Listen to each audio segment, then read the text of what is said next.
앞으로 개인 사업자 대출로 받은 자금을 주택 구매 등 다른 용도로 사용하기가 어려워집니다.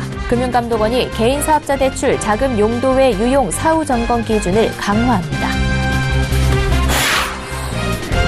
드루킹 댓글 관련 이슈로 몸살을 앓고 있는 네이버가 홈 화면에 뉴스와 함께 실시간 급상승 검색어를 없애기로 했습니다. 시중은행에서 대출을 받지 못한 저신용자에게 저축은행 중금리 대출을 소개해주는 연계대출이 은행과 저축은행, 소비자 모두에게 좋은 호응을 얻고 있습니다. 국토부가 미국 국적자인 조현민 씨를 불법으로 6년간 등기 임원으로 선임한 진에어에 대해 면허 취소 논의에 착수했습니다.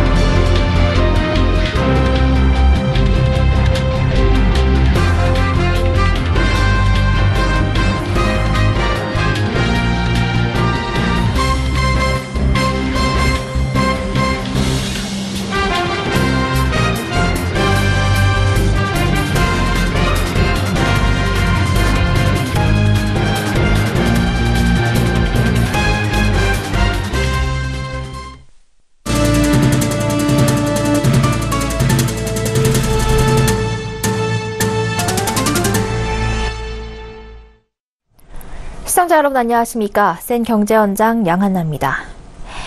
앞으로 개인 사업자 대출로 받은 돈을 집 사는 데 보태는 등 다른 용도로 유용하기가 어려워질 전망입니다.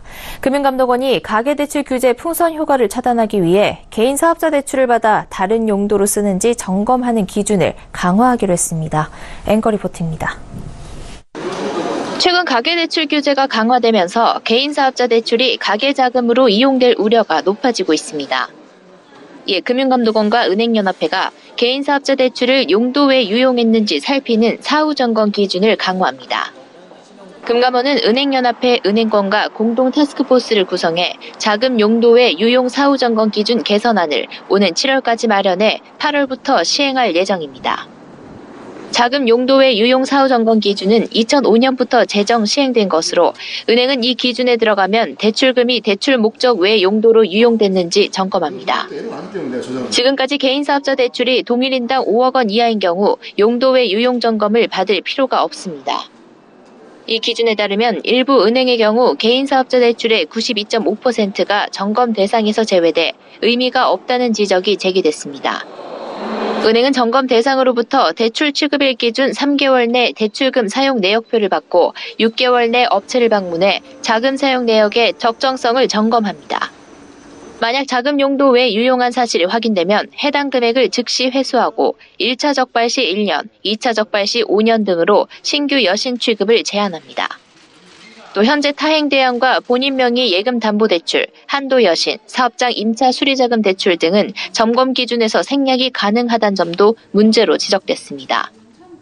특히 사업장 임차 수리자금 대출의 경우 작년 평균 금액이 10억 원에 달하는 등 금액이 커 점검 대상 선정 기준을 정비할 예정입니다. 서울경제TV 양한나입니다. 드루킹 댓글 조작과 관련해 비판을 받고 있는 네이버가 뉴스 편집에서 완전히 손을 떼겠다고 선언했습니다. 동시에 아웃링크를 적극 도입하겠다고 밝혔습니다. 이보경 기자입니다. 네이버에 들어가면 가장 먼저 뜨는 화면. 네이버는 이 화면에서 뉴스를 완전 제외하기로 했습니다. 뉴스와 함께 실시간 급상승 검색어도 없애기로 했습니다. 대신 뉴스는 네이버의 별도 메뉴인 뉴스판이나 뉴스피드판으로 이동해서 보게 됩니다. 뉴스판은 언론사가 직접 편집한 뉴스가 노출되며 뉴스피드판에는 사용자 각 개인의 관심사에 따라 맞춤형 콘텐츠가 제공됩니다. 뉴스피드판은 자체 인공지능 기반 뉴스 추천 시스템인 에어스를 통해 운영될 예정입니다. 또 해당 서비스에서 나오는 광고 수익과 독자 데이터도 언론사에 제공하겠다고 밝혔습니다. 개편 시기는 올해 3분기입니다. 또 그동안 대안으로 제시되어온 아웃링크 방식을 적극 도입하겠다고 밝혔습니다.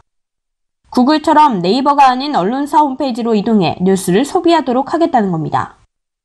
다만 언론사에 제공하는 전재료 문제가 있기 때문에 이를 일괄적으로 적용하기는 어렵고 아웃링크 가이드라인을 먼저 만든 다음 언론사가 원하면 아웃링크로 전환하도록 하겠다는 방침입니다. 하지만 유봉석 네이버 미디어 서포트 리더는 앞서 네이버가 70여 개 언론사를 대상으로 조사한 결과 아웃링크에 찬성하는 언론사는 한 개뿐이었다고 밝혔습니다. 이는 언론사가 그동안 아웃링크 도입에 목소리를 높였던 것과 다른 결과로 실제 아웃링크로 전환됐을 때 소비자의 뉴스 소비 패턴 변화 등 고려해야 할 것이 많기 때문인 것으로 분석됩니다. 그런 만큼 아웃링크가 전면적으로 도입되기는 어려울 것이라는 관측도 나옵니다. 이에 따라 아웃링크 대책이 언론사의 책임을 떠넘기는 것일 뿐 미봉책이 될 것이라는 비판도 나옵니다. 서울경제TV 이보경입니다. 은행 창구에서 대출받지 못한 저신용자에게 저축은행의 중금리 대출을 소개해주는 연계대출 누적 규모가 6천억 원을 넘어섰습니다. 최근 은행권에서 개인 신용대출만 한 달에 1조 원씩 증가하는 것과 비교하면 성장이 빠른 건 아닌데요. 정부의 중금리 대출 활성화가 기대에 못 미치는 가운데 은행과 저축은행 간 민간 협업이 중신용자 지원에 물꼬를 텄다는 평가입니다. 이하라 기자가 취재했습니다. 저축은행 중앙회에 따르면 시중은행과 저축은행 간 연계대출 누적 규모가 6,152억 원인 것으로 집계됐습니다. 연계대출은 은행 창구를 찾았지만 낮은 신용도 때문에 대출받기 어려운 고객을 중금리의 저축은행 상품으로 안내해주는 서비스입니다.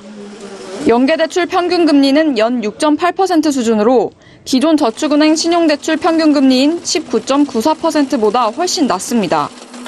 연계대출 희망자는 시중은행에서 일정 부분 보장된 신용이 있기 때문에 대출금리가 상대적으로 낮다는 게 관계자들의 설명입니다.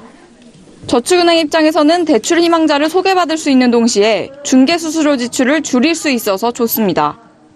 저축은행이 은행으로부터 대출 희망자를 소개받는 대가로 지급하는 수수료는 0.3에서 1%포인트, 대출 중개인의 최대 5%포인트까지 내야 하는 걸 생각하면 연계대출을 통해 훨씬 저렴하게 고객을 소개받을 수 있는 겁니다. 여기에 은행 역시 수수료 수익을 얻을 수 있어 소비자, 은행, 저축은행이 모두 좋은 일석삼조인 셈입니다. 추가 대출이 필요한 중소기업, 소상공인, 개인 고객에게 저축은행 대출을 소개해 줄 수 있고요. ISA 계좌에 저축은행 정기예금 상품을 편입해 고객 자산관리 서비스도 제공할 수 있게 되었습니다. 연계대출은 지난 2016년 금융당국이 중금리 대출 활성화에 골몰하는 가운데 저축은행 중앙회와 우리은행의 협약을 통해 시작됐습니다. 당시 우리은행이 저축은행과의 협력에 적극적이었던 것은 이순우 저축은행 중앙회장이 우리은행장 출신이라는 점이 크게 작용했습니다. 최근에는 중신용자 지원 실효성이 입증되기 시작하면서 대구은행과 수협은행 등 다른 은행들의 참여도 이어지고 있습니다. 은행권이 받아든 중금리 대출 활성화 숙제, 은행과 저축은행의 협업을 통한 아이디어가 서민금융 지원의 새로운 물꼬가 될 것으로 기대됩니다. 서울경제TV 이하라입니다. 무려 6년이나 불법으로 외국인 등기 임원을 선임한 항공사가 있습니다. 관리 감독할 정부 당국은 이를 알아차리지도 못했습니다. 저비용 항공사 진에어와 국토교통부 얘기입니다. 국토부는 뒤늦게 진에어의 불법 행위에 대해 면허 취소를 포함해 다각도 검토에 나섰습니다. 정창신 기자입니다. 어제 국토교통부가 비공개 회의를 열고 진에어의 면허 취소를 논의했습니다. 국토부 관계자는 가능성을 열어놓고 여러 가지 대안을 검토하는 단계라면서 아직 법률 자문에 대한 답이 나오지 않았고 시간이 좀 걸릴 것 같다고 설명했습니다. 진에어는 지난 2010년 3월부터 2016년 3월까지 미국 국적자인 조현민 씨를 등기 임원으로 선임했습니다. 6년간 미국인이 국내 항공사 등기 임원이 된 건데 이를 관리 감독할 국토교통부는 이를 제대로 확인하지 않은 겁니다. 항공사업법 제9조, 항공안전법 제10조에는 대한민국 국민이 아닌 사람은 국내 항공운송사업 면허를 받을 수 없다고 명시되어 있습니다. 또 외국인이 그 사업을 사실상 지배하는 법인도 항공사업 면허를 받을 수 없습니다. 명백히 항공법을 위반했지만 국토부는 지난달 17일 제도상 지도 감독에 한계가 있었다고 해명하는 등 초기 대응을 두고 비난 여론이 거세졌습니다. 김현미 국토부 장관은 다음 날인 18일 자료를 내고 그동안 심사 과정에서 법인 등기사항 증명서를 왜 제대로 확인하지 않았는지 등 감사를 지시했다고 밝혔습니다. 국토부에 따르면 두 차례의 진에어 대표이사 변경이 이루어졌을 때 법인 등기사항 증명서를 확인하면 조현민 씨가 외국인임을 확인할 수 있었습니다. 또 진에어 사업 범위 변경에 대한 심사를 했을 때도 등기사항 증명서를 확인할 수 있었다는 겁니다. 법인 등기사항 증명서엔 임원과 사원, 조합원 등을 확인할 수 있습니다. 상황이 이렇자 청와대 국민청원 게시판엔 진에어 운수권 박탈 청원, 위법사항이 있다면 법대로 면허 취소하는 것이 타당하다 등의 의견이 쏟아지고 있습니다. 일부에선 소비자들의 불편이 우려된다는 의견도 나오고 있습니다. 실제로 항공교통 서비스 보고서에 따르면 지난해 6개 저비용 항공사 중 진에어 이용객 수는 374만 명가량으로 제주항공과 에어부산에 이어 3위를 기록했습니다. 서울경제TV 정창신입니다. 오늘 서울 중구 신라호텔에서 한중 비즈니스 포럼이 열렸습니다. 이날 오후 첫날 일정을 시작하는 서울포럼 2018에 앞서 부대 행사로 개최된 겁니다. 이 자리에는 중국 벤처캐피탈 관계자를 비롯해 한중 기업인 500여 명이 참석해 성황을 이뤘습니다. 기업인들은 저마다 사업 가치를 공유하고 파트너십을 맺기 위해 분주한 시간을 보냈습니다. 유민호 기자가 현장을 찾았습니다. 중국판 파워블로거라 불리는 왕홍. 중국 인터넷 생방송 플랫폼 이즈보에 팔로워 400만을 갖고 있는 왕홍 웨이즈웨이가 스마트폰으로 방송을 시작합니다. 今天呢，主播来给大家介绍一个非常好用的一个珍珠霜，然后它最主要的是可以有一个很好的一个冰镇的一个效果，它特别适合我们在化妆之前使用，而且超级适合夏天。如果在夏天的时候呢，天气特别的炎热。 비용 문제 등으로 중국 진출에 어려움을 겪는 국내 화장품 중소기업은 왕홍 마케팅으로 중국 소비자에게 가까이 다가설 수 있게 됐습니다. 이날 한중 비즈니스 포럼에는 투자처를 찾는 중국 벤처캐피털 관계자들도 참석했습니다. 중국 벤처캐피털 신중 리터우즈의 류자오촌 총경리는 기조 발표를 통해 중국 내 인공지능, 네트워크 보안 등 산업에 대해 진단하고 한국 기업과의 교류를 희망했습니다. 那么网络安全毋庸置疑啊，成为非常重要的一个领域。因为现在是万物互联，其实每一个个体，我们是能够在韩国去发掘一些优秀的创新公司，和韩国的投资机构一起帮助他们，不光在韩国，更重要的是通过跨境的方式在中国。 기조 발표 이후에는 중국 벤처 캐피털 업계의 큰손들과 한국 기업인 간 1대1 투자 상담도 이뤄졌습니다. 양국 기업인들은 테이블에 둘러앉아 사업 가치를 공유하는 등 머리를 맞댔습니다. 현재 저희가 한국에서 서비스하고 있는 방법과는 다른 방법인데 중국에서 어떻게 하면 좋을지에 대한 것들도 코멘트를 해주셨었고요. 또 그리고 저희 서비스가 또 어떻게 더 진화해 나가면 중국에 더 적용이 될 것 같다라는 그런 도움들을 많이 받았습니다. 한중 비즈니스 포럼으로 포문을 연 서울포럼 2018은 오는 10일까지 이어집니다. 자레드 코엔 구글 직수 최고 경자의 기조 강연을 시작으로 세계적인 석학과 국내 전문가들이 교육에서 미래 한국 길을 찾다를 주제로 토론과 강연을 진행합니다. 서울경제TV 유민호입니다.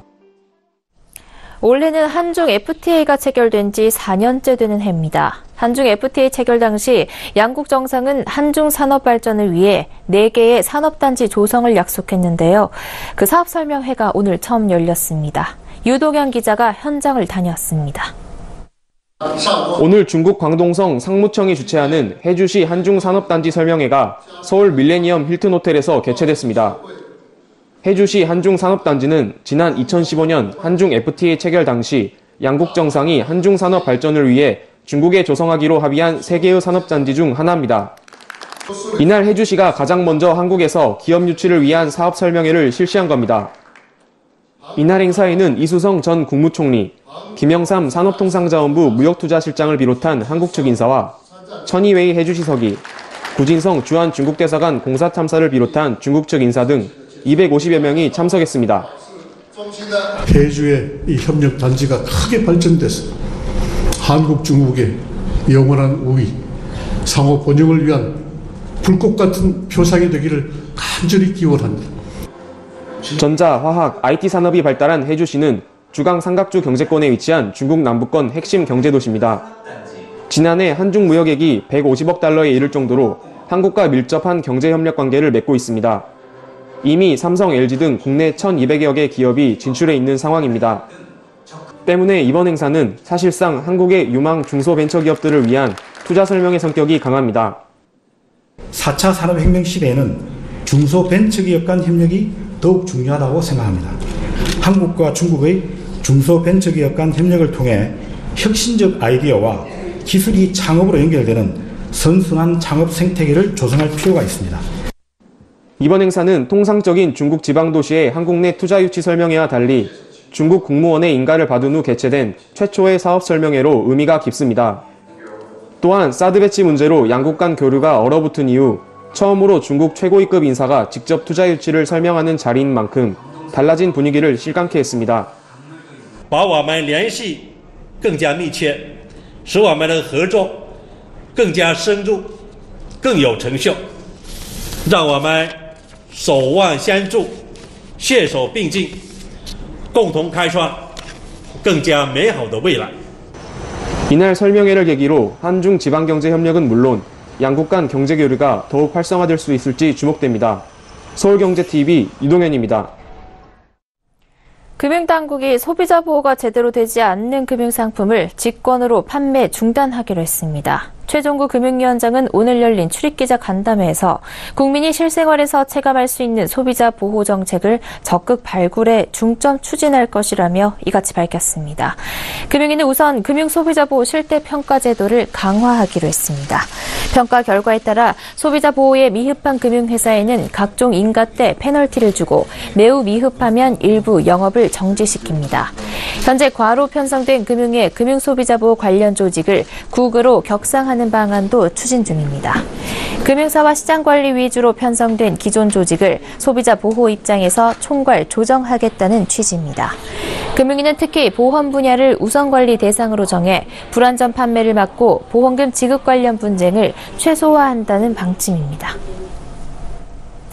현대모비스가 자율주행차 핵심 주행정보 표시장치로 부상하고 있는 디지털 클러스터 시장에 본격 진출합니다. 롤러스터는 속도와 주행거리, 경고 알람 등 주행정보를 표시하는 계기판으로 운전자와 자동차를 연결하는 운전석의 핵심 부품입니다. 모비스는 지난 2015년 12.3인치 대형 클러스터 개발에 성공한 데 이어 3년 만에 7인치 클러스터 양산에 돌입했습니다. 모비스는 이번 클러스터 양산을 계기로 헤드업 디스플레이와 서라운드 뷰 모니터링, 오디오와 비디오, 내비게이션 등 인포테인먼트 4대 핵심 부품 독자 기술을 모두 확보했습니다. 여기에 주행 정보를 실제 도로상에 덧입혀 보여주는 증강현실형 AR 개발에도 박차를 가하고 있습니다.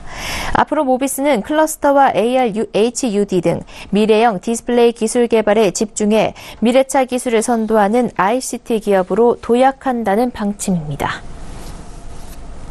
이달 말까지인 곽봉국 예금보험공사 사장의 임기가 다소 연장될 것으로 전망됩니다. 금융감독원장 낙마 사태가 반복되면서 금융공기업에 대한 정부의 후속 인사가 더뎌진 탓입니다. 예금보험공사에 따르면 곽봉국 사장의 임기는 이달 26일 종료되지만 아직 후임 사장 공모 일정조차 잡히지 않은 상황입니다. 통상 임기 만료 한두 달 전에 공모가 시작됐던 점을 고려하면 빨라도 다음 달 말이나 7월은 돼야 새 사장 선임이 이뤄질 것으로 예상됩니다. 공공기관 운영 법률에 따르면 새 사장이 선임될 때까지 기존 사장의 임기는 연장됩니다. 곽 사장은 임기 동안 국제예금보험기구협회에서의 주도적인 역할과 후발국 예보기구 등을 대상으로 한 연수 프로그램 등으로 한국 예금보험제도의 국제 위상을 높였다는 평가를 받고 있습니다. 김정은 북한 국무위원장이 달엔 방중을 마치며 시진핑 중국 국가주석에게 감사 서한을 보내 이번 만남이 북중 간의 전략적 협동을 보다 긴밀히 할 것이라 밝혔다고 조선중앙통신이 보도했습니다. 중앙통신이 공개한 전문에 따르면 김 위원장은 성심성의로 환대해준 경애하는 시진핑 동지께 충심으로 감사의 인사를 드린다고 전했습니다. 이어 북중 친선이 새 시대의 요구에 맞게 승화 발전되고 있는 시기에 진행된 상봉은 특별하고도 친밀한 관계와 우위의 동지적 신뢰를 증진시키고 두 나라 사회주의 위협에 대한 지지와 협조를 강화하며 북중 친선을 전진시켜 나가는 중요한 동력이 됐다고 평가했습니다. 또 이번 상봉과 회담은 북중 사이의 전략적 협동을 보다 긴밀히 하고 한반도 지역에서의 항구적이며 공고한 평화와 안정을 구축하는 데 적극 이바지하게 될 것이라고 밝혔습니다. 가상화폐 거래소 업비트를 운영하는 두나무가 업비트 암호화폐 인덱스를 만들었습니다. 업비트에서 거래되는 가상화폐를 아우르는 인덱스는 시장 인덱스 7종, 테마 인덱스 36종, 전략 인덱스 2종 등 세계 분류 45종입니다. 다음 달에는 대표 가격 인덱스도 선보입니다. 마이크로소프트는 윈도우 10의 4월 업데이트 배포를 시작했습니다. 새로 추가된 기능은 타임라인과 포커스 어시스턴트, 받아쓰기, 마이크로소프트 엣지 업데이트 등입니다. 편의점 GS25의 원두커피 브랜드 카페25가 아이스 카라멜 라떼와 아이스 카페 모카를 출시했습니다. 이번에 출시된 두 제품은 파우치에 들어있는 우유를 얼음컵에 넣은 뒤 커피 머신에서 추출한 에스프레소를 섞는 방식으로 가격은 2,200원입니다. 보험개발원은 내일부터 홈페이지를 통해 내차 보험 찾기 서비스를 시작합니다. 보험개발원은 이 서비스를 통해 사고 경력 탓에 자동차 보험 가입에 어려움을 겪는 운전자들이 저렴한 보험료로 보험사를 골라 가입할 수 있을 것으로 기대했습니다.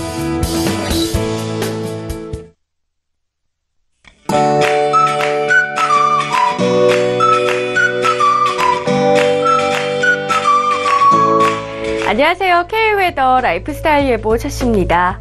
5월의 싱그러움이 그대로 느껴지는 날씨입니다. 내일도 대기질 깨끗하겠고요. 한낮에 서울과 대구 23도까지 올라 따스한 봄 날씨를 만끽할 수 있겠습니다. 다만 여전히 큰 일교차에 주의하셔야겠고요. 자외선 지수도 약간 나쁨 단계로 다소 높겠는데요. 맑은 하늘 아래 강한 햇볕이 그대로 내리쬐면서 자외선이 높을 것으로 보여 자외선 차단에 신경을 쓰셔야겠습니다. 내일 우리나라는 고기압의 영향으로 전국이 대체로 맑고 따스해 큰 일교차와 강한 자외선에만 유의하시면 되겠습니다. 다음은 자세한 지역별 내일 날씨를 나절 예보를 통해서 살펴보겠습니다. 중부지방 구름만 조금 지나면서 대체로 맑겠고요. 서울의 아침 최저기온 12도, 낮 기온 23도로 일교차가 크겠습니다. 강원 동해안도 비 소식 없고 낮 기온 강릉 22도로 높겠습니다. 남부지방도 대체로 맑겠고요. 한낮에 대구 23도 등으로 따스하겠습니다. 다만 대부분 지방에서 자외선이 강하겠습니다.